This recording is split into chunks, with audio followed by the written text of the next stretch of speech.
From the heart of where innovation, money, and power collide, in Silicon Valley and beyond, this is Bloomberg Technology with Emily Chang.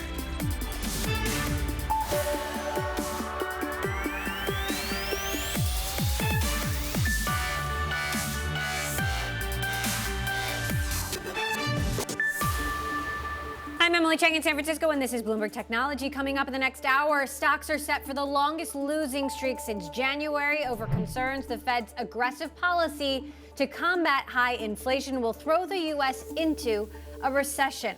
Plus, it is another sign of a worsening crypto downturn. Coinbase announcing it'll lay off 18% of its workforce, following other crypto companies that are also cutting staff. And my exclusive interview with Cisco CEO Chuck Robbins on where he sees the economy headed and how the company is navigating the downturn and supply chain pain. He'll join me in an exclusive interview later this hour.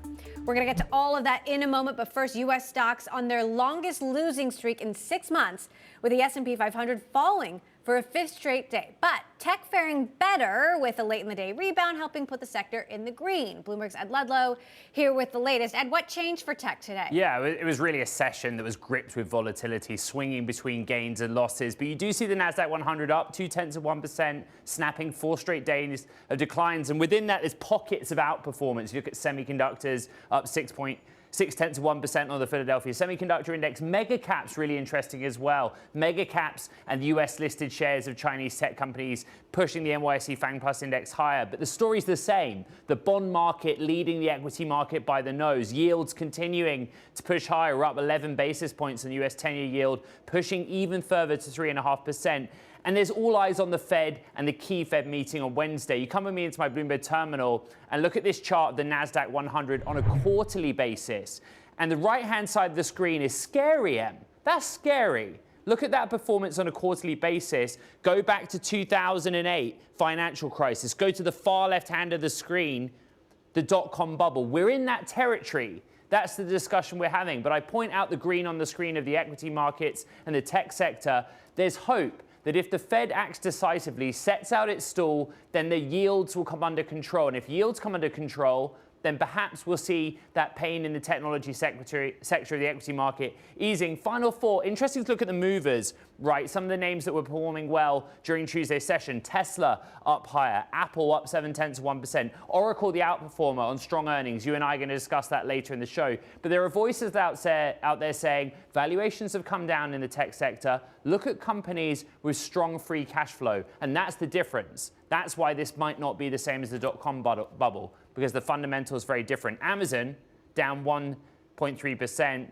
Insider intelligence analysts saying 2022, the year that they lose market share in the e-commerce industry. Very different story for them. Interesting, Ed. Thank you. Meantime, the bear market for Bitcoin has entered its, quote, deepest, darkest phase, according to industry watcher Glassnode. Even long-term holders who had toughed it out until now coming under extreme pressure.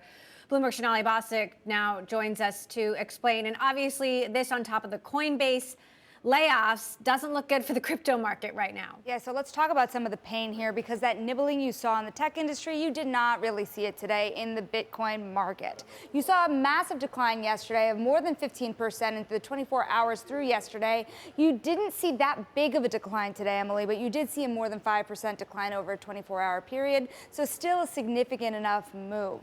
Let's talk about what this means in terms of Coinbase now, which had that huge announcement, as you said, that 18% layoff figure. And you actually did not see Coinbase shares fall as much as you saw Bitcoin itself fall. So that's an interesting thing, Emily, because a lot of days that you see Bitcoin fall, you see Coinbase fall further. You see these equities linked to Bitcoin have a steeper decline. But Coinbase today, actually, it was fluctuating. It was fluctuating between gains and losses, meaning you don't know how investors feel about something like job cuts, fiscal discipline, worries about hiring plans in a market like this when hiring plans were so ambitious. Now, let's talk about the other crypto cuts we're seeing seeing here because, as we know, Coinbase is not alone. We have BlockFi, 20%, Gemini, 10%, Crypto.com, another 5%, and this doesn't even include Robinhood. So you are seeing a lot of pressure here in the hiring market.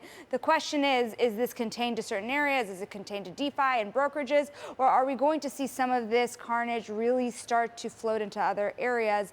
And will it start putting more pressure into a lot of the growth plans for these companies, Anne? Right. Big questions to consider. Sonali, thank you. We'll get to you later in the hour with our crypto report. I do want to dive deeper now into the markets as we wait for the Fed's decision Wednesday. Leo Kelly, CEO of Verdance Capital Advisors, joining us now to discuss. So what are you expecting from the Fed tomorrow, Leo, and how is that impacting your strategy? Well, the Fed has to be aggressive. There's no question about it. They are well behind the curve. They have been for some time. We never really bought into the transitory inflation nonsense, and this has gotten far beyond anyone's expectations. So our expectation is they act aggressively for the first time. While I think we all want them to take it carefully and slowly, the reality is they will do more damage if they're not aggressive than if they don't. So we think the Fed is aggressive. We think the market expects that. I don't know that tomorrow is going to impact our long-term strategy regardless. It's really about the trend of inflation and prices, the trend of interest rates, which we think are breaking a secular 40-year bull market and starting to turn into a secular long-term bear market for bonds. So there's a lot happening right now, and the Fed is just one piece of that puzzle. Where do you see the biggest risks in tech specifically? Well, in tech specifically, the problem is there's still a lot of speculation.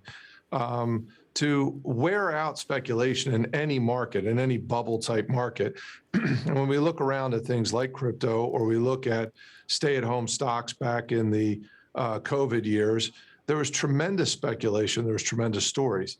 And it takes time, and it takes multiple, let's just say, shots at that speculation before you wind it completely out.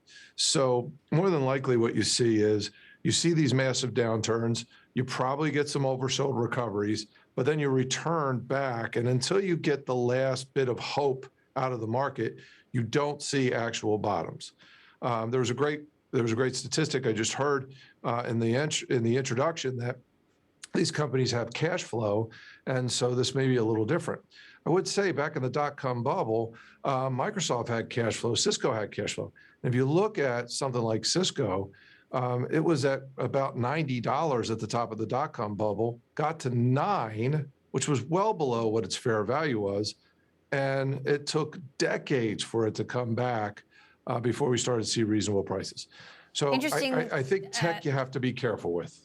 Interesting that you use Cisco as an example, because I'm going to speak to Chuck Robbins, the CEO of Cisco, later this hour. I also spoke to Amazon CEO Andy Jassy last week. We spoke about the economy, his thoughts on rising inflation. Take a listen to what he had to say. I think the real challenge for us there is on the cost side, and there have been several things that have happened, some of which are more controllable than others. I think the part that's less controllable is really around inflation. And I think we thought that inflation would start to attenuate in 2022. And with the war in Ukraine, it just went the other way and has significantly accelerated. You've got these massive companies like Amazon that have no control over where these numbers are going. What do you think the long-term impact is going to be on a company like Amazon and other companies that, rely on the health of the consumer? So history shows us that when the cost of capital exceeds the return on invested capital, we go into a recession. And the cost of capital is rising rapidly. And so we're going to see a significant profit recession in the marketplace from companies like an Amazon and many others. And so if you're not inflation sensitive, this is going to be serious pressure on earnings. So some of these reliable growth companies that have steady growth patterns are going to start to see those patterns get disrupted, and that's going to affect PE multiples. The reality is with inflation that we have it, it's accelerating, and one of the reasons is we're not addressing the problem. We have to go to the core of the problem of inflation, and until we do that, inflation will continue to surprise us. We cannot answer a supply-side inflation event with more demand. And so far, that has been the method of replacing and repairing inflation. So the Fed has to get aggressive, and we cannot afford policy errors coming out of Washington that stimulate more demand. I mean, that's the bottom line for inflation. All right, lots to continue to watch. Leo Kelly, Verdant's Capital Advisors, thank you for giving us your input there. Well, for the first time since agreeing to buy Twitter, Elon Musk will address Twitter employees. On Thursday, he'll speak virtually at a company-wide meeting, and he's going to take questions. Twitter has been in a chaotic state since the deal came together in April. While Musk has a passionate contingent of employees who support a takeover, another contingent is openly critical. Some employees frustrated by Musk's ongoing questions about spam bots and think it's Musk's attempt to renegotiate his $44 billion deal. Twitter executives, however, have told employees they plan to enforce the agreement. Coming up is the future of streaming sports. We're going to talk Apple, Disney, Netflix, and the future of streaming with Rich Greenfield. Up next, this is Bloomberg.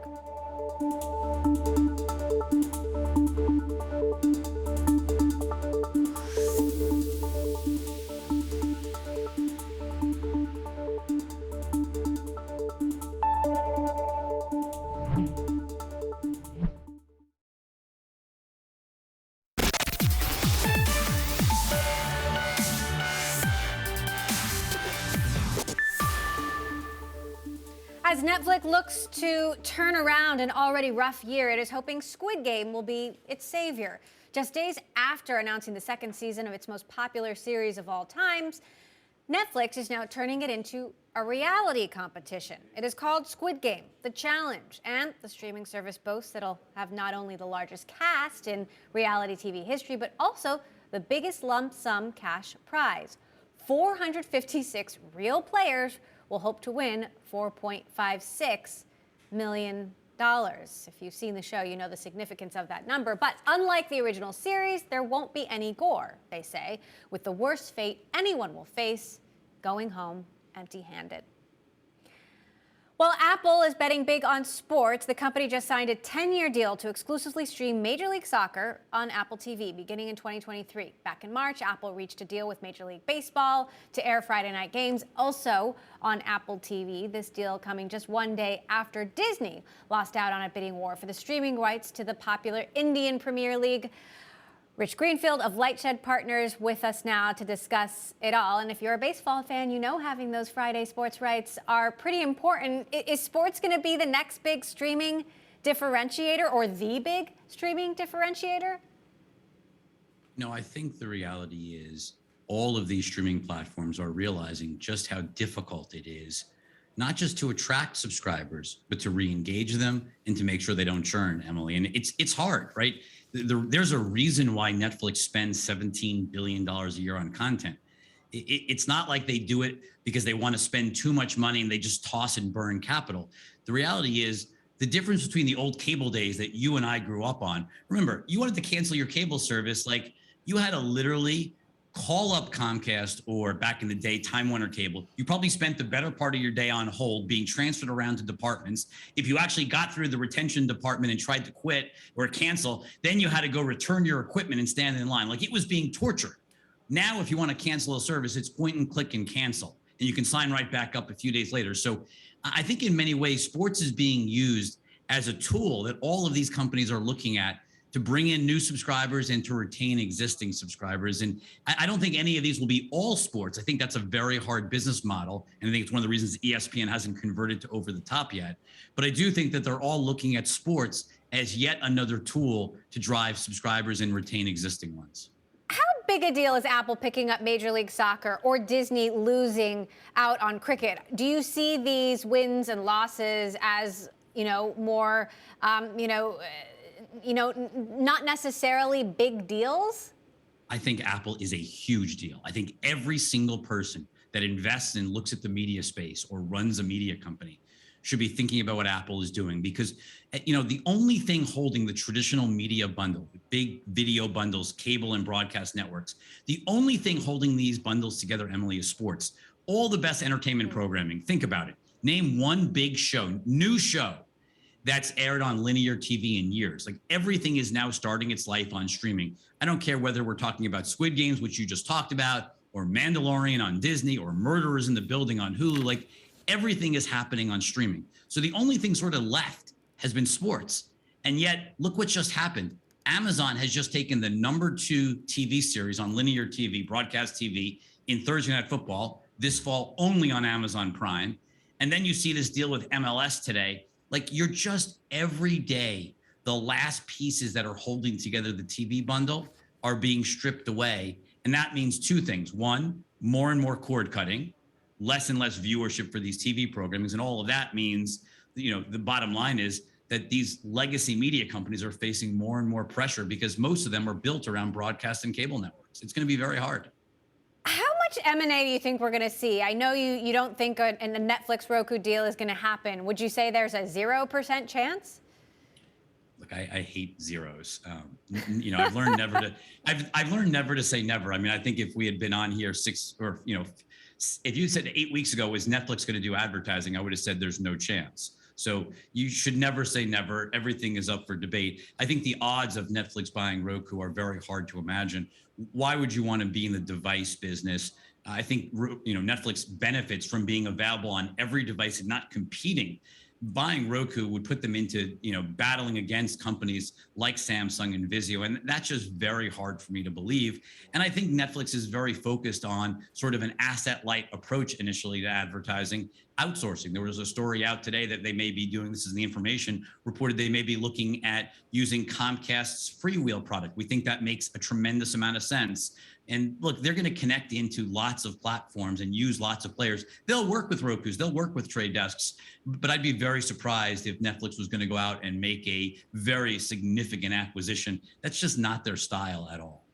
They are turning this Squid Game success into a reality competition. What are your thoughts on that? I mean, is right now is now culturally the right time for a competition like this?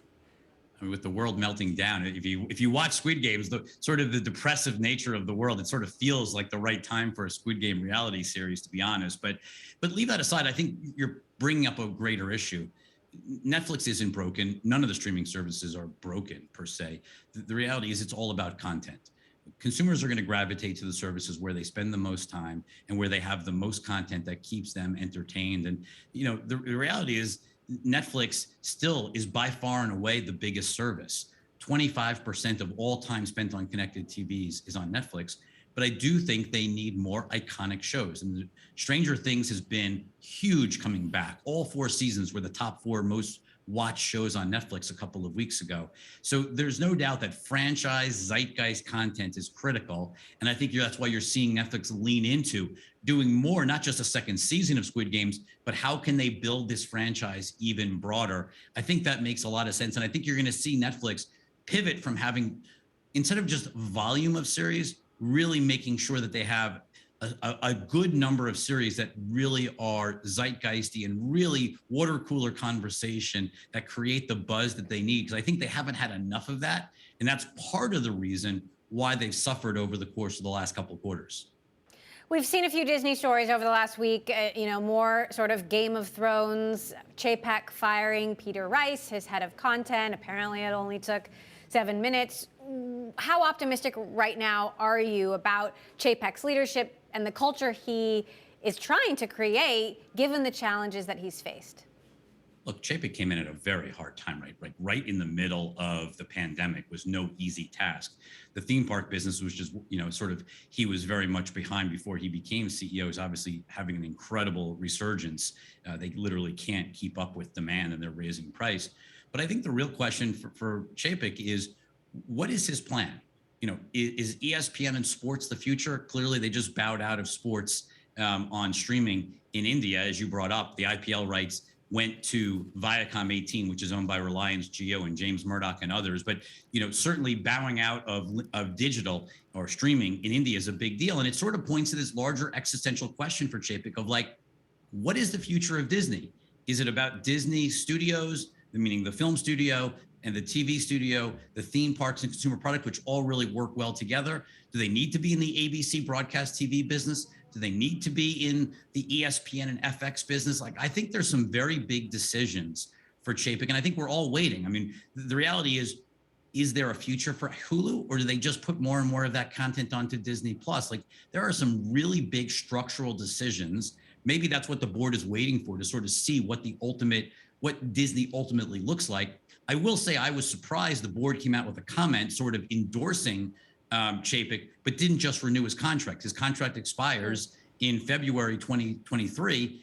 I'm not sure what they're waiting for, like either renew his contract or tell us they're bringing in a new CEO. It does seem strange that we're sort of sitting here waiting to figure out what happens next.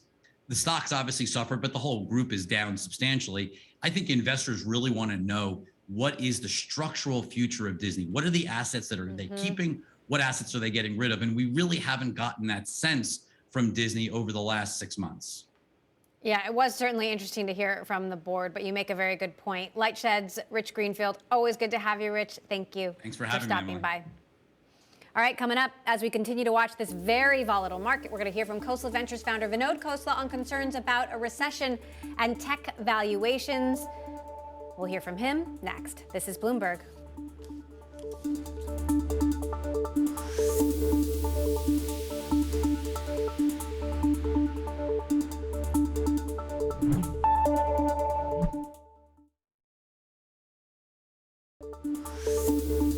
Investor Vinod Khosla believes we will have a techno-economic war over the next 20 years, most likely between the U.S. and China. He talked about tech valuations and what it takes to be a VC on this week's episode of Bloomberg Wealth with David Rubinstein. Well, the way I look at it is, what is the underlying innovation that's going on and how large a market is it addressing? If it's large, then the valuations will look large. If you look at a Google, it's a great valuation. I would think it'd come back, but it's a 20-some% growth company, not a 50% growth company. The early stages of most venture, 30-40% would be considered low growth.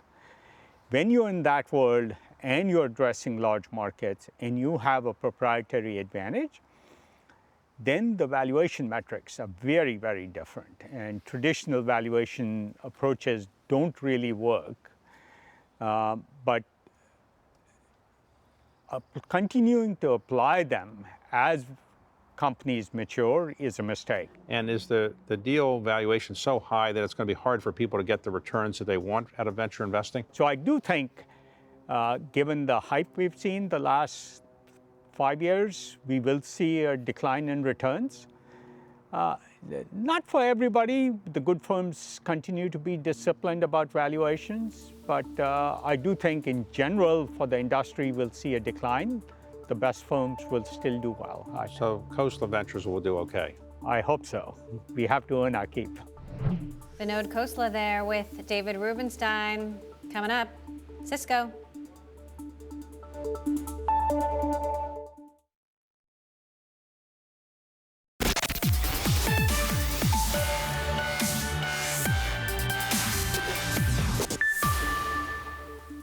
Welcome back to Bloomberg Technology. I'm Emily Chang in San Francisco. Stocks falling even further on fears that the Fed's aggressive policies to fight inflation will throw the U.S. into a recession. Is this rightful cause for alarm?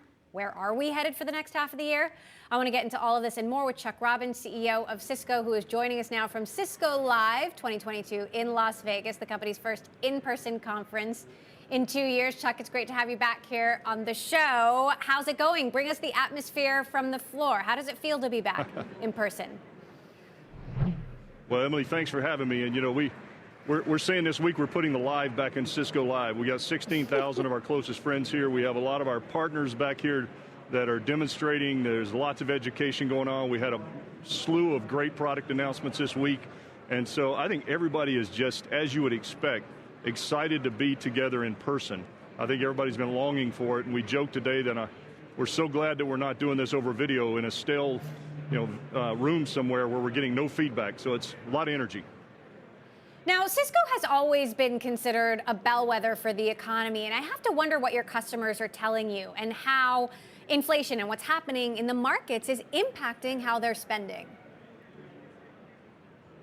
You know, we talked today with our customers and partners here about the fact that over the last 5 or 6 years, We've dealt with a global trade war and tariffs. We've dealt with a pandemic. We've dealt with social justice issues. We've dealt with supply chain issues. We have a war in Ukraine. We have inflation.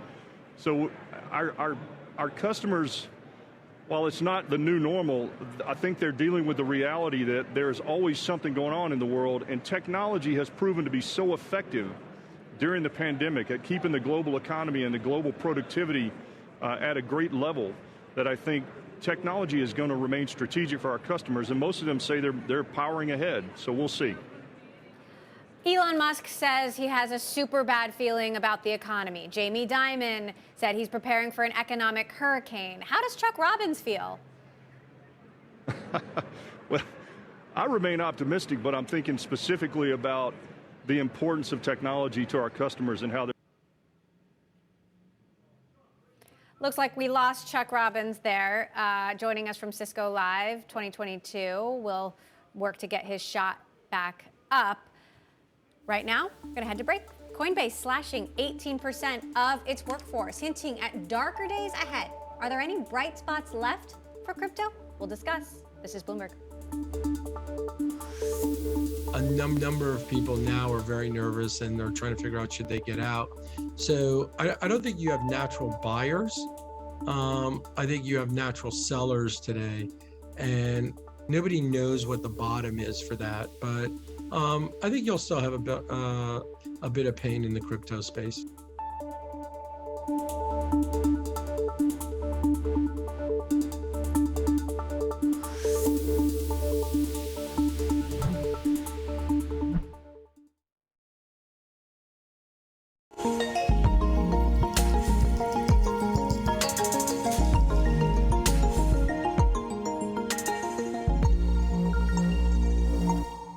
We're seeing sentiment at pretty much an all-time low. I don't think I've ever seen people feeling this negative about the industry. All of that said, there are still plenty of crypto firms that are hiring.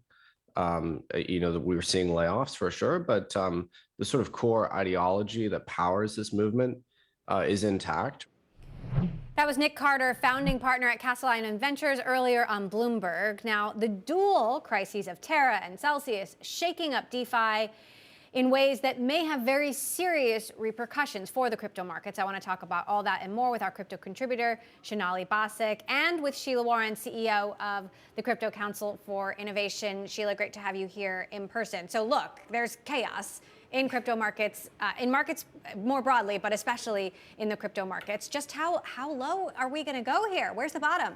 Well, it's hard to know. It's impossible to know. But we are seeing real-world consequences. We're seeing real job loss affecting real people. We're seeing real people losing real money. And that's in the context, of course, of record high inflation, erosion of purchasing power for families. So all in all, it's not a great picture. That being said, as you noted, we're hardly immune. It's hardly just the crypto market being affected here. It's really a much broader global economy meltdown that we're seeing. So when you see Coinbase, first a hiring freeze, now slashing 18% of its workforce, this on the back of the stock plummeting, what's your reaction?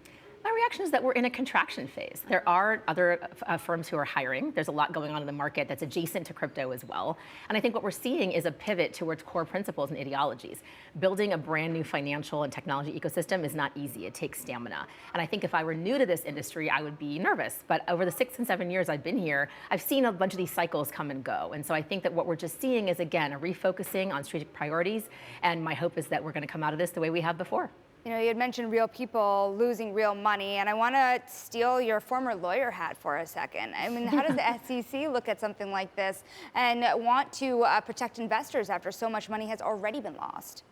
Well, frankly, that's a source of frustration, I think, for the industry, is that we really have been looking to agencies. The industry has been calling this for quite some time, to say we do need the ability to distinguish some of the scams that do exist in this space from the very legitimate projects that also exist. And instead, what we're seeing is intense litigation, enforcement actions against legitimate actors for relatively minor kinds of infractions, rather than some sort of clarity, which is what the industry really needs. So I have to say, wearing a lawyer hat, I'm not super thrilled about what the engagement that we're getting from the agencies that are here to really support and help all of us. I mean, even that lack of clarity, how much of a hangover does that give the ecosystem when you don't know what you can build? How do you then invest in projects when you don't know what's possible? Well, I think that's exactly right. And what we're kind of seeing a response to right now is where there is this high degree of uncertainty around what is going to eventually be kosher, to have built and to have engagement with. People aren't sure what to do. And we've been asking for many years for guardrails, for guidelines on how to engage. We want to work collaboratively with regulation and with policymakers. And, in some cases that's happening. We are seeing a lot of support from the legislative side of the House. We are seeing an approach. Senators Gillibrand and Lummis had their recent bill that kind of is trying to clarify CFTC, SEC jurisdiction. A lot of engagement abroad from the Europeans, from APAC countries, seeing this. But here, the SEC maybe not taking quite the same approach. I'm sure there's lawmakers who are looking at what's happened with Terra and looking at what's happened with Celsius and are like, I don't know about any of this anymore. I mean, these are companies that and structures that seem to be very legitimate, but are having major issues. What do you say to reassure them? Well, I think it's actually not that hard to differentiate some of these things from other things, right? There's a reason Celsius has a particular lending platform they were engaged with. Unclear to me, and maybe to others, maybe others know, whether they are, what kind of insolvency we're seeing here. Is this cash flow insolvency? Is it balance sheet insolvency? But I think there's a reason that Coinbase, for example, scrapped its lending, right? And kind of said it's not the right time. We don't have regulatory clarity that we need to see around some of that engagement. As far as Terra, it's a pretty highly differentiated algorithmic stablecoin. It does not reflect the broader crypto ecosystem in any kind of meaningful way. So I do think the thing to note is that education is really important here. Crypto is not a monolith. Every crypto L1, Layer 1 platform has a very different approach to what it's thinking about doing. Every stablecoin is different. The reserves are held differently. And all of that nuance is critically important for us to understand as we move towards more regulation and policy environment. So what crypto projects are you most excited about? Where do you see legitimate high potential? So I'm really excited about the ones that are focusing on real problems, solving real problems for real people. I think it's not a surprise. We've seen crowdfunding of a wartime defense of Ukraine, right, in this environment. We've seen massive amounts of outlays to India during COVID relief. We've seen examples where this institutions were really focusing on real problems. We also know that we've got 1.7 billion people in the world without access to basic financial services. It's a massive gap that legacy institutions have not solved. So projects that are focusing in those places and understand that there's a gigantic market there that needs to be at these basic baseline checking account kinds of services. Those are the projects that I personally think you're going to see longevity and stamina, and you're going to see those emerge from this particular moment that we're in stronger than ever. All right, Crypto Council for Innovation CEO Sheila Warren, thanks for sharing your view on the landscape we are facing. Our own Shonali Bosick. Shonali, thank you for joining us as well. Coming back up, Chuck Robbins, Cisco CEO, once more from Cisco Live for more of that exclusive conversation. He'll be with me next. This is Bloomberg.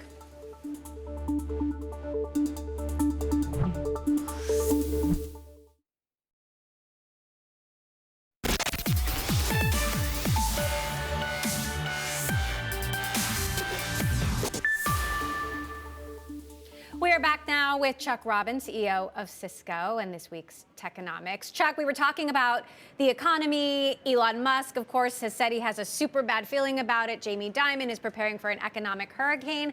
How do you feel? How would you phrase it? Well, I remain optimistic, but I also understand there's a lot of complexity in the world. And I think that, we're focused on delivering the technology to our customers, focused on delivering for our shareholders. And we'll have to see how things play out. There's certainly a lot of complexities. I think the Fed's going to move tomorrow. The question is, how far do they move, and what does that mean? But I think, we're just preparing for what we can control, and then we'll respond accordingly to things that we can't. So are you preparing for a possible recession? I mean, you have to be planning for different scenarios. We are always planning for different scenarios, but we've been around long enough and been through enough downturns that we have playbooks, and we know how to deal with those appropriately. So we'll see. I'm trying not to borrow any trouble right now, even though I understand it's a very complex environment that we're operating in.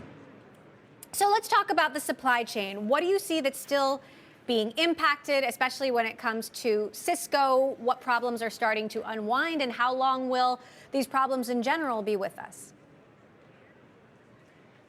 Yeah, I think on the supply chain front, right now we're obviously still seeing capacity issues around semiconductors because every product on the planet now seems to have one or more semiconductors in it. And that's probably in the 2023 time where we start to see some capacity come online. We've seen, obviously, the PC demand is kind of slowed, which we think has freed up some components in the marketplace. And we're starting to see inventories at brokers increase a bit, which they build their inventories from oversupply that suppliers have acquired that they don't need. So that's actually a positive sign. So we're starting to see some good signs, but I still think we're 3, 6, 9 months to where we really get this thing resolved in a way that's acceptable to our customers, honestly. We're now in a period where the big bit debate is, do you go back to work full-time or not? WebEx, of course, one of Cisco's top products, helps enable remote work. What is Cisco's policy at this point on remote work? How are you thinking about it and what it means to the company and your investors? So there's two things. Number one, we've opened our offices, and we actually are leaving it with the manager and their team to determine how many days a week do you need to be in the office as a team to drive your productivity, and then if you say that's 2 days, then which days do you want to come in as a team? We don't think, in our case, we don't think it makes sense to mandate days where people are coming in the office. Before the pandemic, we had almost 15% of our employees work from home full-time anyway, and a great majority of our teams have distributed team members, so they're going to be interacting over video anyway. And so we're leaving it up to the teams, but we're also building a whole set of products and a solution portfolio for our customers who are trying to solve this hybrid work issue, because every customer has a different approach that they're taking, and we believe we have a lot of technology that can help them. So do you think Elon Musk calling workers back to the office, is he going to be on the wrong side of history? Well, every company, I think, is different in what they need, and there are like groups within our company that have decided they need to be in the office more often. So our engineering teams that want to collaborate and whiteboard and build products together, they're spending more time in the office than perhaps some of our other teams. So it'd be very difficult for me to critique another CEO's decision about what they believe they need their employees to do. But for us, we think this strategy is working so far, and we've seen the innovation continue to pour out of the organization. The teams are doing a phenomenal job, so we're quite comfortable with where we are. If the future of work is hybrid, security is even more important, and I know that's one of the focuses of Cisco Live. Talk to us about the threat landscape you see out there for businesses and the vulnerabilities they still face in terms of shoring up their defenses, getting their systems ready and able to enable this kind of work for the long-term future. Well, the complexity that's been created over the last few years, every customer we have now is dealing with employees that are massively distributed. Their applications are running in multiple places, public clouds, private clouds, SaaS applications, as well as data is now being distributed. And now we have IoT really becoming real, so we're bringing new devices onto the network. And so it really creates a new paradigm around how our customers need to defend in security, which is why we announced our strategy around Cisco Security Cloud this week, Continued Trusted Access, Secure Connect Plus. So we're bringing out technologies that help for this new environment. And at the same time, I think it's just imperative for all of us that we have to stay focused on employee hygiene, because the people and the passwords and all those things that we count on everyone to do properly every day continues to be one of the biggest risks in the system.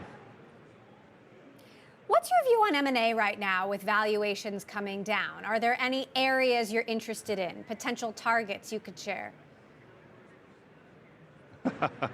Well, we have, I've been asked a few times if our M&A strategy has changed because of the valuations, and I've said our strategy hasn't changed. The openness to talking to us might have changed on the other side, but we remain interested in the same areas we have been interested. We're always on the lookout for security. There are emerging areas around observability, but we start with, is it a strategic fit for our technology portfolio? Is it a cultural fit, and is it good for our shareholders long term? And as long as those three work, the valuations certainly make a lot more assets actually fit in that criteria, a lot more so than perhaps 6 months ago. Any chance Cisco would make a competing bid for VMware? I'm not going to comment on that, but I think we are constantly looking at all of our potential targets out there, and we build partnerships with companies, we acquire, and we do lots of our own innovation and internal research and development. We're going to continue to focus on all of those. So look, Chuck, you've been in this industry for a long time. You've been working at Cisco for a long time. One of our guests earlier in the show pointed to Cisco stock and what happened in the dot-com bust and how it's taken decades to get back to where it was. From a historical perspective, how do you see this downturn fitting into the, longer term picture? I'm just so curious how you're evaluating it. It's funny you say I've been around for a long time. You actually were one of my first interviews when I became CEO. I think, look, what's happened is there's now a higher value put on being profitable, clearly. There are a lot of similarities in some of the companies that had great ideas, similarities with the dot-com bust. And I think I've heard people talk about it today and over the last few days, is that there were certainly quality companies that emerged. And I think what will be realized out of this is that what are the real valid business models that are going to emerge that have the ability to make money over the short term and over the long term. But it's clear right now the market is going to reward real companies that build real things and make real earnings. And our current quarter, the low end of our guide we gave at the last earnings call, is a record EPS year for Cisco. So we're pretty happy with where we are. So look, if as you're mapping out your plans, what's your sort of strategic advice to yourself in terms of how you get from this point to the end of the year, dealing with all of these unpredictable forces? Well, my advice is look back at what you've done over the last 2.5 years, because they've just been different crises, and we're just dealing with yet another one now. And we focus a lot. It sounds cliche, but we focus a ton on the stuff we really can't control, and I've been that way almost all my life. The things that I can't control, I monitor and we plan for, but we don't worry about them. And so we're going to continue to do what we can do, continue to execute, and continue to deliver technology that we think our customers really need right now, as everybody's trying to modernize and really build their architectures for the new world, and candidly to deal with the next crisis and be ready, because so many of our customers were not ready when we went into the pandemic. All right, Cisco CEO Chuck Robbins. I remember that first interview you did with me as CEO. Appreciated the time then. And now, thank you for joining us. We'll let you get back to Cisco Live. Great. All right, I want to get now to another big enterprise company, and that is Oracle, after it sank to a 16-month low in Monday market's fall, but now having the best day in 6 months after fourth quarter cloud sales topped estimates. Our Ed Ludlow has been taking a deep dive on that. Ed, what do you see? How quickly things change. I mean, Oracle's interesting because they set their stall out, right? They were like, we want to move into cloud. And cloud is less than a quarter of revenue. And they performed. Cloud grew 20% in the quarter. They're giving a really bullish outlook about growth. 25% in the current quarter, 30% of the year, at a time where everyone's worried about recession. It's kind of similar to Cisco. They're not the sexiest companies, with respect to Chuck. If he's just listening, if he's still listening. But they're really important as a read on the economy, because this is where businesses also spend their money. Well, so you heard what Chuck Robbins said there. Yeah. He's optimistic, but it's complicated. There are a lot of things that they can't control. What is Oracle saying about the economy? There are macroeconomic headwinds, but I think what's really interesting for them is that they, just like Cisco did, they're kind of maintaining the idea that the demand is there, that even smaller businesses are willing to spend on moving to cloud infrastructure. Why? Because over the course of the pandemic, they learned that investing in moving to cloud is cost efficient. It might be an upfront cost or it might be a brave decision, but when the world is changing, you're not labored with a lot of hardware or a lot of servers that will be obsolete in a few years' time. So it seems like the smart choice. You still need technology to keep remote workforces connected, for the example, as Chuck was pointing out. Larry Ellison, of course, we don't talk about him enough. Last we were talking about his plans for Lanai. Talk to us about the significance here of a guy and a company that we don't actually talk about very much, but is still a giant in this industry. It's interesting. We talk about him more as a Silicon Valley kind of name than we do as the CEO of a really big company, and he owns a really big chunk of Oracle, which is worth remembering. He has a vested interest in its success, but he is participating in these earnings calls. He stepped down from the board of Tesla, which is a news item of the last week. He's an ally of Elon Musk. He's a reported backer of Musk's bid to buy Twitter. He's on his island in Hawaii, but he's also running a really critically important tech company in Oracle. Yeah, interesting to see how his career has evolved. Ed Ludlow. Thank you Thank for you. that quick update. And that does it for this edition of Bloomberg Technology. We're going to continue to stay on top of all of this market mayhem. Full coverage right here on Wednesday of the Fed meeting. We are expecting those rates to rise 75 basis points. Coverage starts live 1:30 p.m. Eastern Time, 10:30 a.m. Pacific. Also, we're going to be joined by Victoria Green of G Squared for market reaction tomorrow, and Meltem Demirors, Chief Strategy Officer of CoinShares, talking crypto. That's all coming up tomorrow. I'm Emily Chang in San Francisco. This is Bloomberg.